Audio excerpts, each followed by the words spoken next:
The blow to his chest is so profound, he is certain he's been cut in half. He's dying. But when the gunner looks down, there's no blood. Just a fist-sized dent in a 20-pound steel vest, a vest his crew had laughed at that very morning. This is the story of the armour they mocked, until it was the only thing that saved them. August 17th, 1943, 26,000 feet above Schweinfurt, Germany. The world outside the waist window of the B-17F flying fortress Daisy May is a frozen, hostile blue. Inside, it's negative 40 degrees. Staff Sergeant Frank Post, a 20-year-old waist gunner from Ohio, stamps his fleece-lined boots on the rattling aluminum floor, trying to keep the blood flowing. His oxygen mask is a frozen rubber cone clamped to his face, tasting of stale air and rubber. His electrically heated suit is failing, a cold spot growing over his left kidney. Every breath is a gasp. Every second is an eternity. His .50 caliber machine gun, baby, is cold to the touch, even through his thick gloves. He and the other waist gunner, Sergeant Red Malone, stare out their respective windows, two men in a tin can, suspended between the sky and the earth, waiting for death. The intercom crackles, the pilot's voice tight with tension. "All right, boys, IP inbound. Fighters are engaged. Watch for, there it is, Flak, 12 o'clock high." Frank looks forward, past the ball turret spinning below him. At first, it looks harmless, a field of innocent black puffs, like dirty cotton balls, appearing silently in the sky ahead. They seem to hang there, motionless. Then the first shell explodes close enough to be felt. A violent hump shakes the Daisy May from nose to tail, dropping the bomber 50 feet in an instant. Frank is thrown against his gun mount, his teeth clacking together. The sound isn't an explosion, it's a deafening, metallic crack, as if God himself has struck the fuselage with a titanic hammer. More puffs appear, this time directly in their path. The air is suddenly thick with them. The Germans called it Fliegerabwehrkanone. The crews just called it flak. And it wasn't the explosion that killed you, it was what came next. The sound starts, a horrific, metallic rain. Thousands of steel fragments, the shredded casing of an 88mm shell, tear through the sky. It sounds like 1,000 handfuls of gravel thrown against a tin roof. Ping, tunk, thwack, shriek. A piece of shrapnel, no bigger than a quarter, rips through the thin aluminum skin just inches from Frank's head. It punches a perfectly ragged hole, shrieks past his ear with the sound of a demonic hornet, and buries itself in the bulkhead behind Red. This is the terror of the air war. It's not a clean bullet. It's a storm of jagged, irregular, low-velocity metal. It's a sky full of knives. The B-17, the flying fortress, is a lie. It's a target. Its thin aluminum skin offers no protection whatsoever. It's designed to be light enough to fly, not strong enough to stop a piece of jagged steel. "Red, you good?" Frank yells, his voice muffled by his mask. Red gives a thumbs up, his eyes wide behind his goggles. He gestures to the hole. "Close one, Frankie?" The Daisy May lurches again.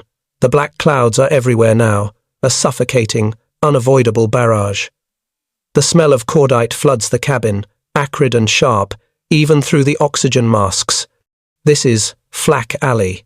The crews know that for the next 10 minutes, as they fly straight and level on the bomb run, they can do nothing but take it. They cannot evade. They must simply endure the sky as it tries to tear them apart, piece by piece.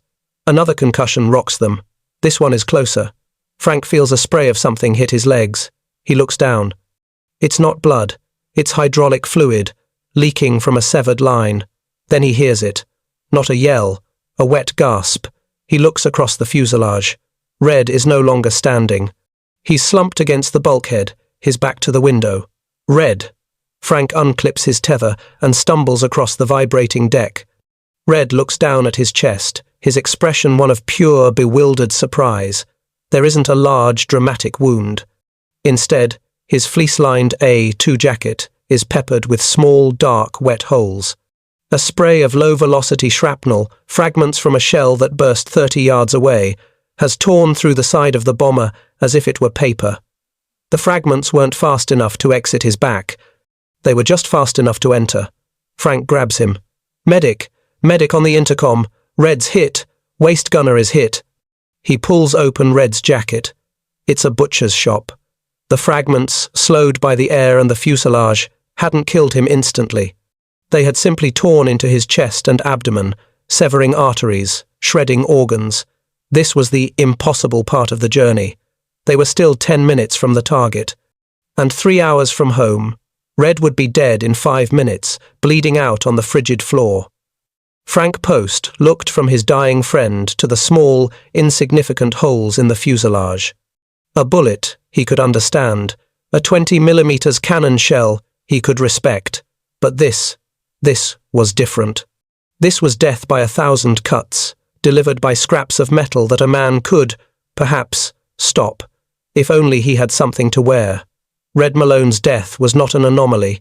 It was a data point in a terrifying equation. Back in England, at bases like RAF Thorpe Abbotts, the numbers being compiled by the 8th Air Force Statistical Control Officers were telling a horrifying story. The flight surgeons, led by the chief surgeon, Colonel Malcolm C. Grow, were dissecting the casualty reports, and a pattern emerged. They weren't losing most men to direct hits from 20mm cannon shells. A direct hit was catastrophic. It either vaporized a man or tore the plane apart.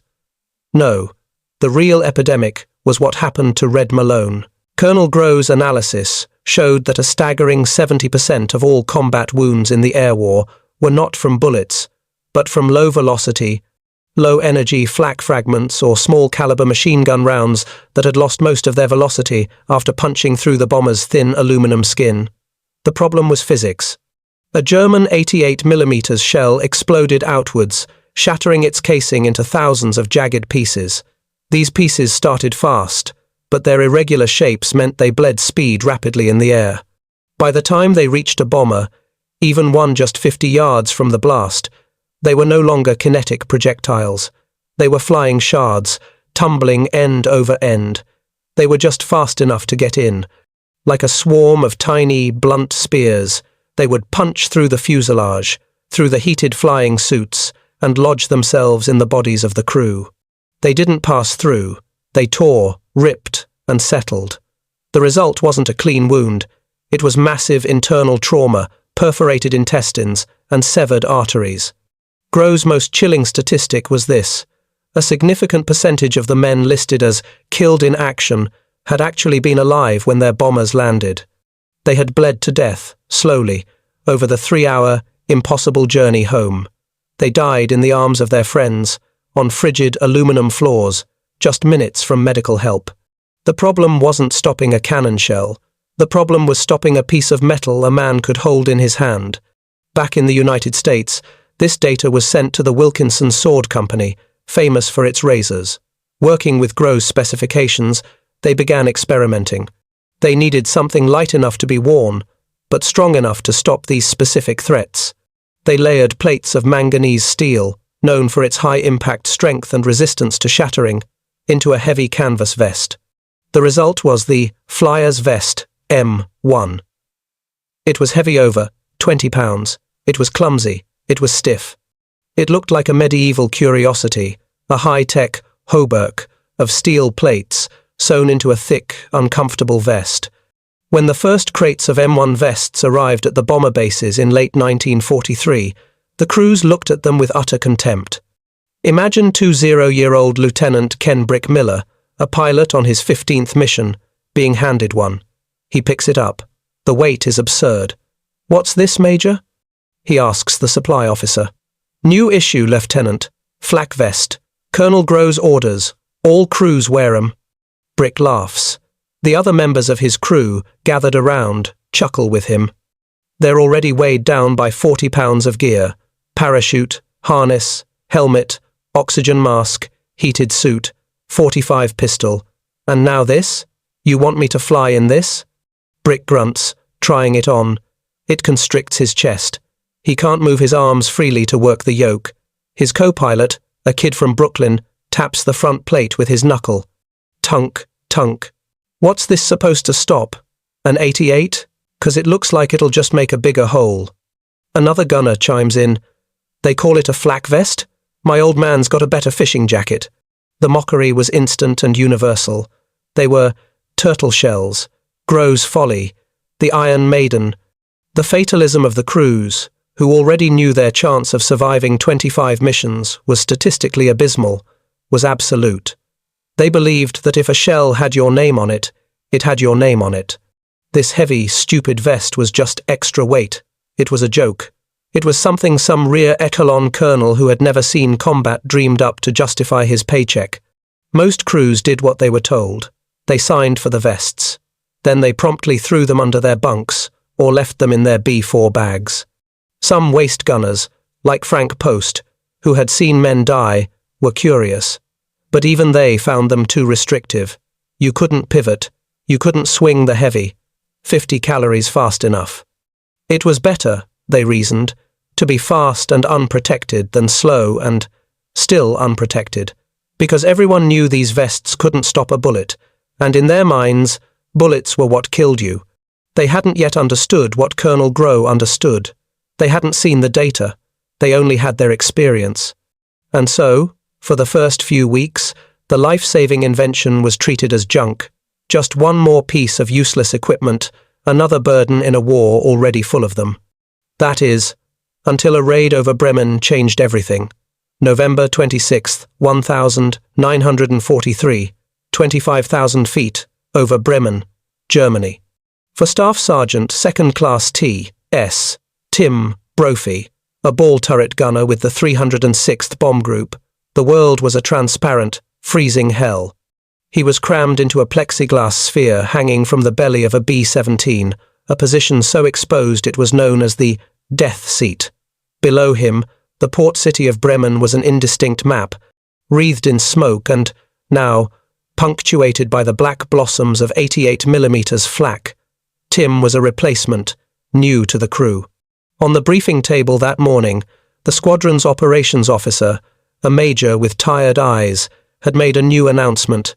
And, one more thing, I see some of you are still forgetting your vests. As of 0600 hours, wearing the M1 flak vest is mandatory. Flight surgeons will be conducting spot checks. You don't wear it, you don't fly. You don't fly, you face a court-martial. Dismissed. The veterans griped, but the new order was ironclad. Tim, not wanting to make waves, had dutifully strapped the 20-pound turtle shell over his flight suit. It was a nightmare. In the already cramped confines of the ball turret, the vest was a straitjacket. It snagged on the ammo feeds. It made rotating the turret a heavy, laborious task. He felt like a snail, trapped and slow. Fighters 3 o'clock low. The tail gunner barked over the intercom. Flak, dead ahead, the navigator called, his voice flat. Heavy, very heavy. The world erupted. The WWII of the shells was no longer a distant threat, but an intimate, violent assault. The B-17 bucked and shivered. Tim, spinning his turret to track the fighters, could only watch as the black clouds of death rose up to meet him. He was praying, his gloved fingers tight on the spade grips of his twin. 50 seconds, when a shell burst directly beneath the aircraft. It was not a sound, it was an event. Tim felt a blow to his chest so profound, so utterly violent, that he was certain he had been cut in half. It wasn't a sharp pain, it was a crushing, tectonic impact. The force of it threw him backward, slamming his head against the turret's rear bulkhead. His oxygen mask was ripped from his face. The wind was knocked out of him in a single, agonizing gasp. The plexiglass in front of him crazed, a spiderweb of cracks obscuring the sky. He fumbled for his throat, trying to get his mask back on, but he couldn't breathe. He was dying. He knew it. He had been hit. Ball turret is hit, the waist gunner yelled, seeing the turret stop tracking and go limp. Brophy, you good? Talk to me, Tim. Silence. The intercom was filled with the sounds of the other gunners firing, the pilot cursing, and the incessant, metallic ping-ping tunk of shrapnel riddling the fuselage. Waste. Get him out of there. Check on him, the pilot ordered. Inside the turret, Tim's vision was a grey, sparkling tunnel. He was hypoxic, suffocating. But beneath the panic, a new sensation was making itself known. He wasn't bleeding. His chest felt like it had been hit with a sledgehammer, but it wasn't wet. He forced his eyes open, grabbed the spare oxygen bottle, and jammed the tube into his mouth, taking a desperate, burning pull of pure O2. His lungs screamed, but they filled. He fumbled with his hands, patting his chest. His fingers found it. Lodged in the front of his M1 vest, wedged between two of the overlapping steel plates, was a jagged, twisted piece of flak. It was as long as his thumb, still warm to the touch. It had torn through his canvas outer layer as if it were tissue paper, and it had stopped, dead. The vest was concave, a perfect, fist-sized dent punched into the steel. I'm hit," Tim gasped into his reattached mask, his voice a shaky whisper. "But I'm okay. I'm okay." The vest, holy hell, the vest stopped it. When the Iron Guardian finally limped back to base at RAF Thurley, hours later, the crew gathered on the hardstand before the debriefing truck even arrived. The rumour had already spread across the intercom. Tim Brophy, still shaking, unclipped the heavy M1 vest and let it fall to the concrete. The crew chief picked it up, holding it aloft. There it was. The dent, the torn canvas, and the piece of German steel, still firmly embedded in the pocket.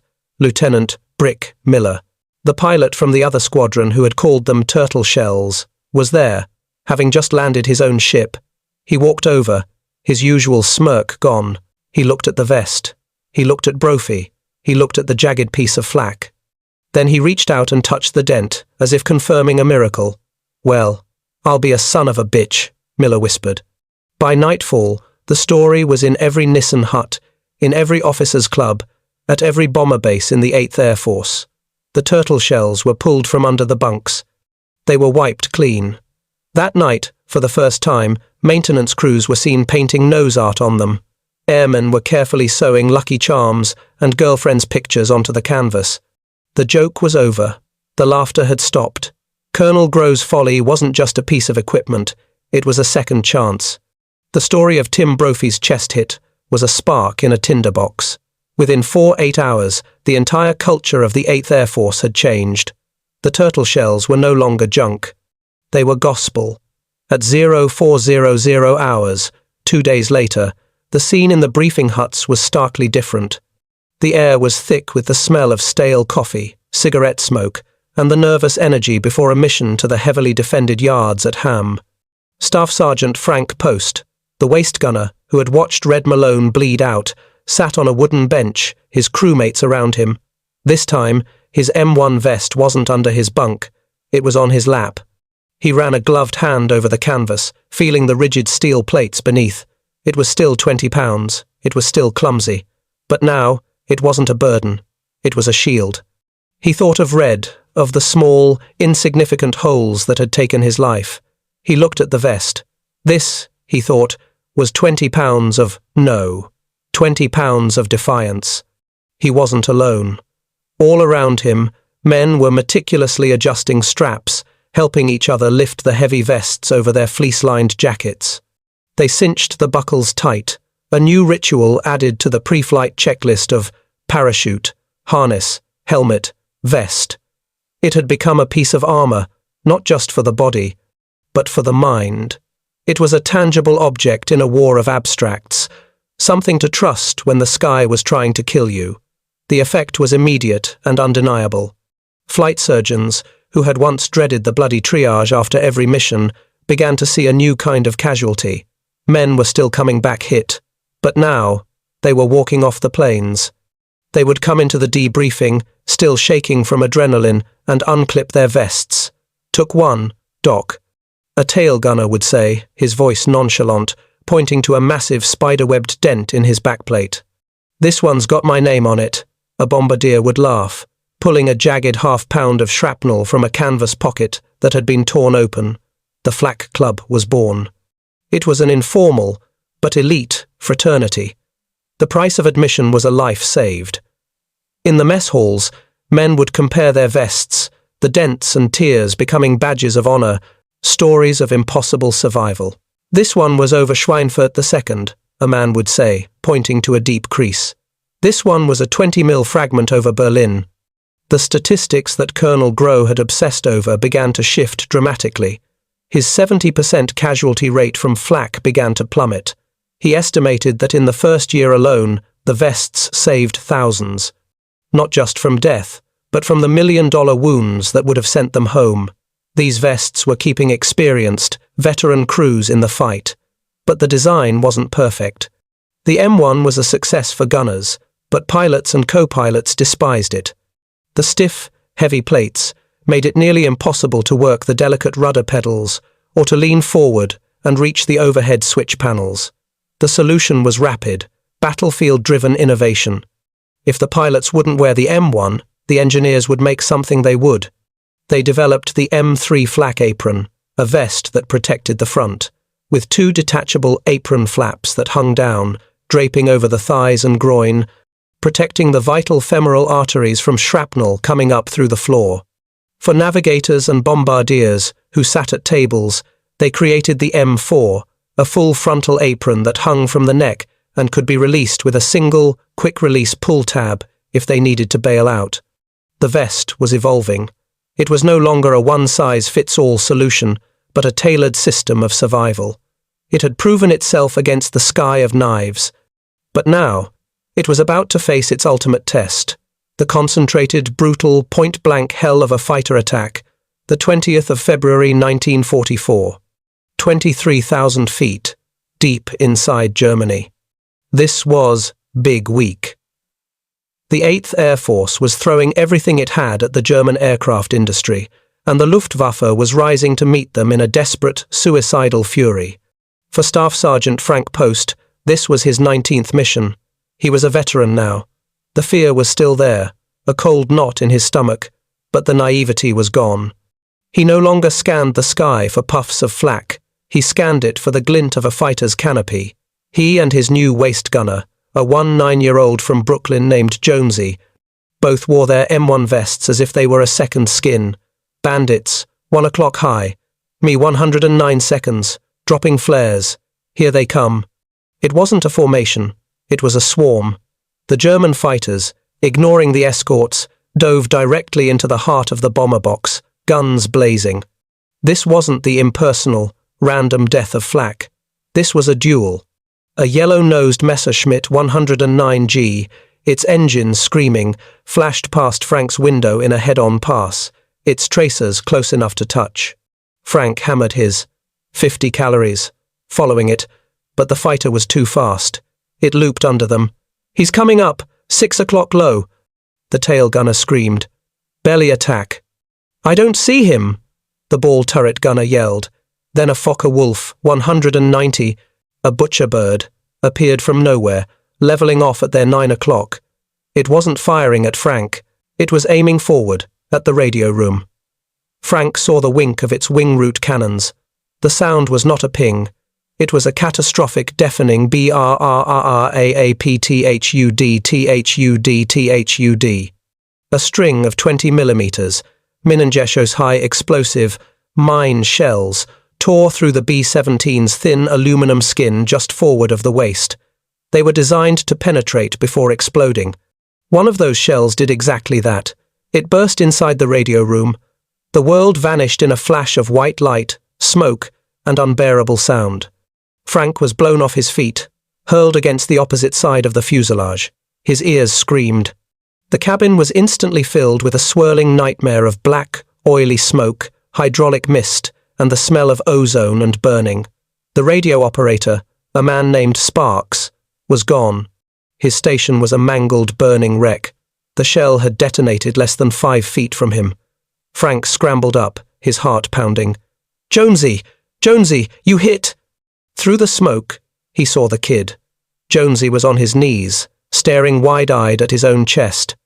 He was pale, in total shock. "Frank," Jonesy whispered, his voice trembling. It hit me." Frank's blood ran cold. Not again. He lurched over and grabbed him, expecting to see the same horrific bleeding wounds that had killed Red Malone. But there was no blood. Jonesy's M1 vest was annihilated. The canvas was ripped to shreds. 2 of the steel plates had been bent into a V shape. And embedded in the wreckage, so deep that its jagged edges were touching Jonesy's flight suit, was a twisted, heavy piece of metal. It wasn't shrapnel from the shell itself. It was a 2-pound chunk of the radio transmitter, blasted backward by the 20mm explosion, like a piece of homemade shrapnel, a lethal, high-mass projectile. It had been travelling slower than a bullet, but with the mass of a sledgehammer, it would have pulped Jonesy's heart. The vest had caught it. The steel plates had deformed, absorbing the kinetic energy. Jonesy's ribs were cracked. He was bruised from his collarbone to his navel. He would be in agony for a month. But he was, impossibly, alive. The crews had laughed because the vest couldn't stop a bullet. They were right. It couldn't. But the war wasn't just bullets. It was flak. It was fragments. And now, they saw with their own eyes, it was the secondary shrapnel from their own disintegrating aircraft.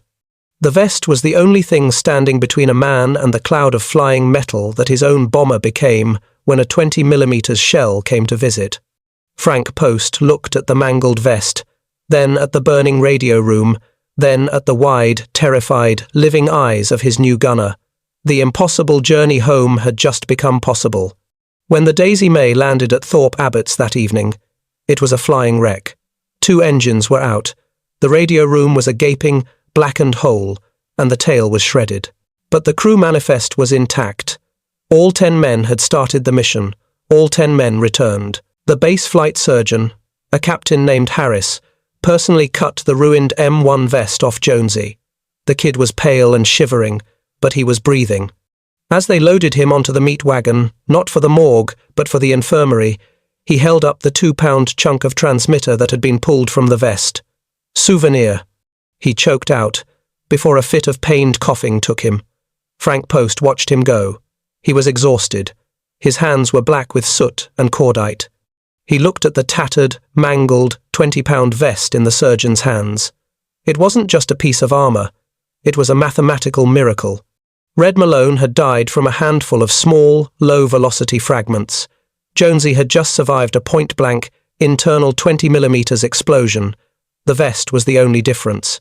The laughter that had once defined the turtle shells was now a distant, almost sacrilegious memory. The vests had become the most prized possession for a crewman, second only to his parachute. The official reports that followed Big Week were a testament to their value. The statistics were no longer just numbers on Colonel Grove's desk. They were faces in the mess hall. A report from the 91st Bomb Group stated, "Our gunners now have the same faith in their flak vests that a medieval knight had in his suit of steel." A surgeon with the 306th wrote, "We are now seeing 60% of flak-related casualties return to duty. The vests are not just saving lives, they are preserving combat-experienced crews. The psychological value is immeasurable." By 1945, over 500,000 flak vests, in all their various forms, had been shipped to the European and Pacific theatres. The technology would directly lead to the first standardized fragmentation vests in Korea, and later, to the modern-day body armor that is standard issue for every soldier. It all began with Colonel Malcolm C. Grow, a man who refused to accept that his men should die on the impossible journey home. He hadn't tried to stop the unstoppable. He hadn't tried to build a suit that could withstand a direct hit from an 88mm shell. He had simply looked at the data. He had seen that the real, insidious killer was not the spectacular explosion, but the storm of tiny, jagged, low-velocity scraps that came after. The crews, in their youthful arrogance, had mocked it. They had laughed at the 20-pound, clumsy, turtle shell. They, who had faced down the Luftwaffe and the dreaded flak batteries over Berlin, were shocked utterly, profoundly shocked to find that the heavy, awkward piece of steel they had scorned was the one thing that would allow them to see home again. They had laughed at the vest until it was the only thing that saved them.